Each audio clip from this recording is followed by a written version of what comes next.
बारामतीमध्ये आज सकाळपासून ईडीची छापेमारी करण्यात आल्याची बातमी समोर येते. आनंद लोखंडे याच्या घरावर ईडीची धाड पडली आहे. मुंबई आणि पुण्याच्या दूध डेअरीवाल्यांना 10 कोटींना गंडावल्याच्या प्रकरणात ईडीने यांच्या घरात रेड टाकली आहे.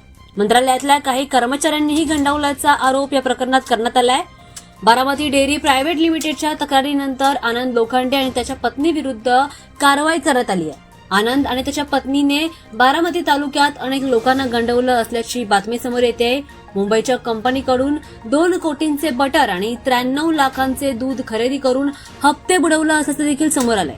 पुणे आणि मुंबईतील अनेक व्यावसायिकांना दूध व्यावसायिकात गुंतवणूक करण्याचं आमिष दाखवून 10 कोटींपेक्षा जास्त रुपयांना फसवण्यात आलंय.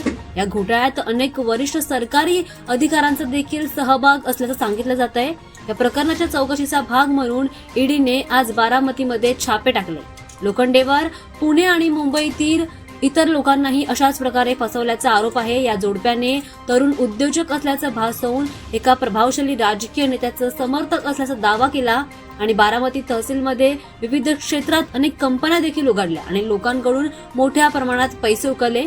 अनेकांनी यावर तक्रारी दाखल केल्या आणि त्यानंतर यावर कारवाई करण्यात आली.